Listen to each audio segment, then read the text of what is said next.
Guys এখানে কিন্তু আমরা আজকে একটা মুড দেখতে এসে পড়েছি। আমরা কিন্তু একটা ট্রিক্স লাগাতে এসেছি। যদি আপনারা লাগাতে চান তাহলে আমার সকল ভিডিও কিন্তু আপনারা দেখতে পারেন। তাহলে আমরা এখানে কিন্তু হালকা পাতলা লুট করে নিই সামনে যে আগে এসে। এখানে কিন্তু আমরা জায়গা বরাবর আগে এয়ার ড্রপটা হারিয়ে দিই, ফালিয়ে দিলে কিন্তু আমাদের ট্রিক্সটা হবে না। আমাদের কিন্তু আগে চেয়ারে বসতে হবে। এখানে আমরা বসার পরে কিন্তু ড্রপটা আপনি কিন্তু দেখতেই পাচ্ছেন। আমরা কিন্তু এয়ার ড্রপে এক পাশে এসে কিন্তু পড়ে গিয়েছি।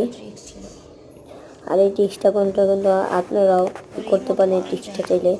আর পুরো ভিডিওটা কিন্তু দেখতে চাইলে আমাকে কমেন্টে বলে দিন যে আপনারা পুরো ভিডিওটা দেখতে চান। আসলে আমার গলাটা একটু সমস্যা, তো এই কারণে আমি এভাবে কথা বলছি। নেক্সট টাইমে কিন্তু আমি একটু ভালো করে কথা বলার চেষ্টা করবো। আপনারা কিন্তু এখানে দাঁড়িয়ে দাঁড়িয়ে ইমোট করতে পারেন, সব করতে পারবেন। আপনারা ফায়ার করতে পারবেন না, গুলি করতে